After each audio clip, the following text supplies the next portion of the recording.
Guys, my name is Lindsay Herkert. I'm with Lindsay Herkert Photo Company. I am a family photographer based in Austin, Texas. And today I wanted to talk to you about some of my favorite Bluebonnet locations. In this blog post, I'm listing quite a few, but I want to talk about my top 3 locations in this video specifically. So I will start with Brushy Creek in Cedar Park.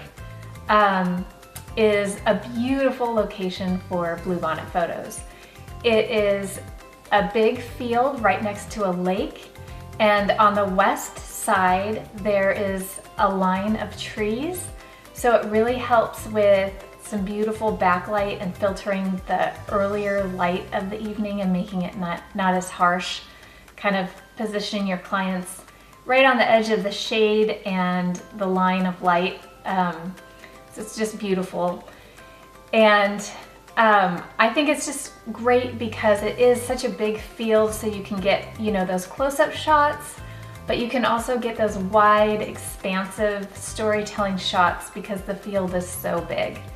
And then at the end of the night, the direct light is so beautiful.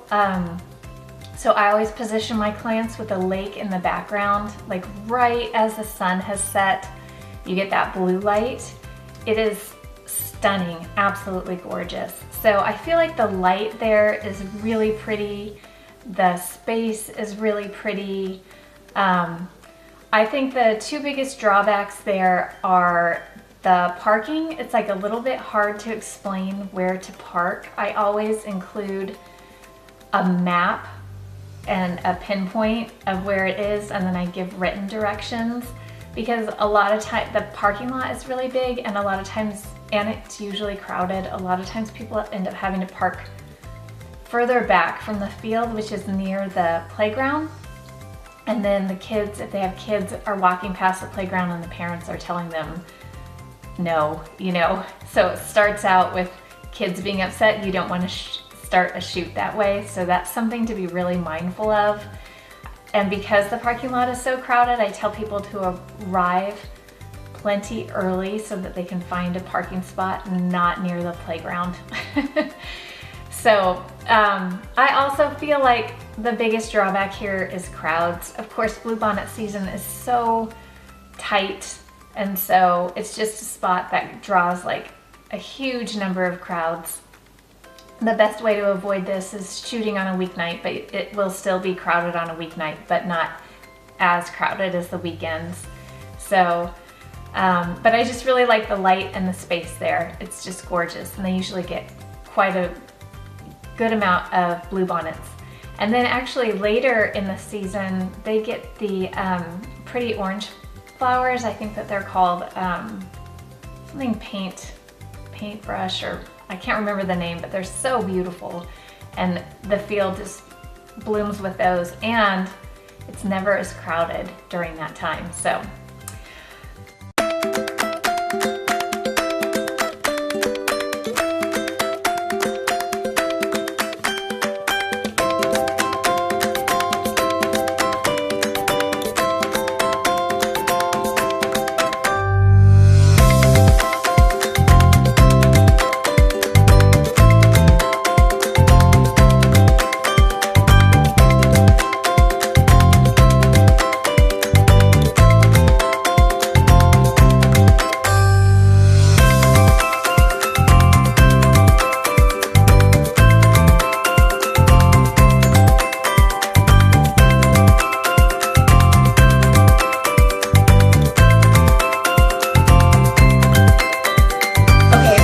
second favorite Bluebonnet location is called Muleshoe Bend. Mule spelled M-U-L-E. This is in Spicewood. It is quite a drive to get there. I think it's good for like Lakeway or Bee Cave clients. It's not quite as far for them, but it's a pretty drive. And then Muleshoe is, I believe, a state park, so you do pay to get in there. It's not too much. I feel like it was around $6. And then you drive a little bit further in, and it's just expansive. It's so big. Like, it is a really big field of bluebonnets.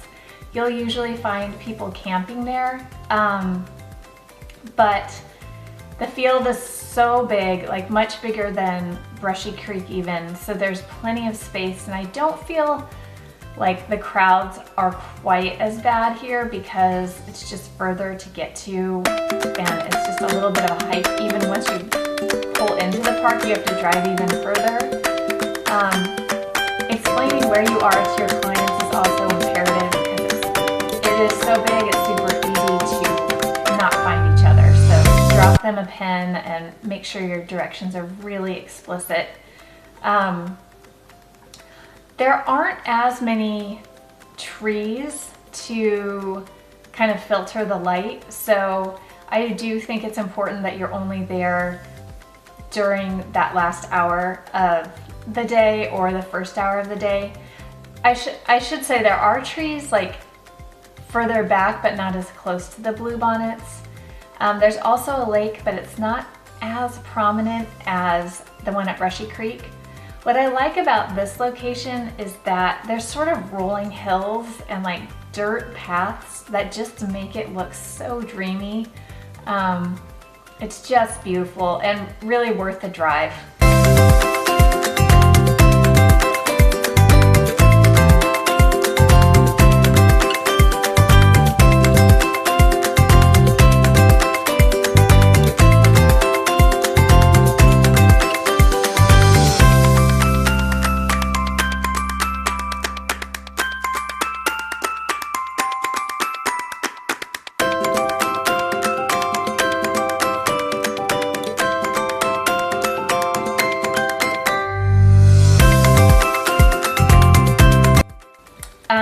Okay, my last location is St. Edward's University in downtown Austin. So this would be good for like South Austin clients. Very beautiful. This is the smallest location of bluebonnets out of the three I'm talking about today. It is really just a big hill. So you are shooting on a hill, which can be difficult.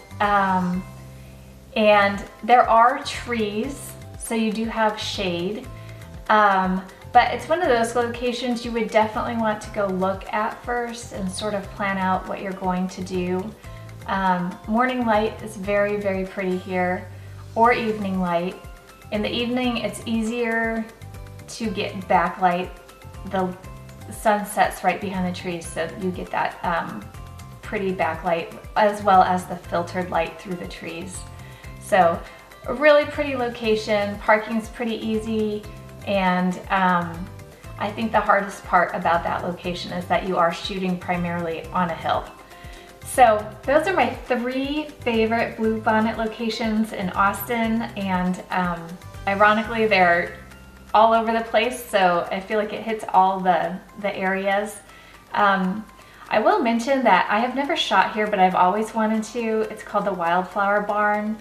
They boast on their website a really good bluebonnet field. It's a wedding location, but sort of a DIY wedding location, so I think it's really neat. It's just too far away from any of the clients that I would have, but it might be worth looking up if you feel like looking for something new and unique. Okay, I hope this was helpful, you guys. Thanks so much.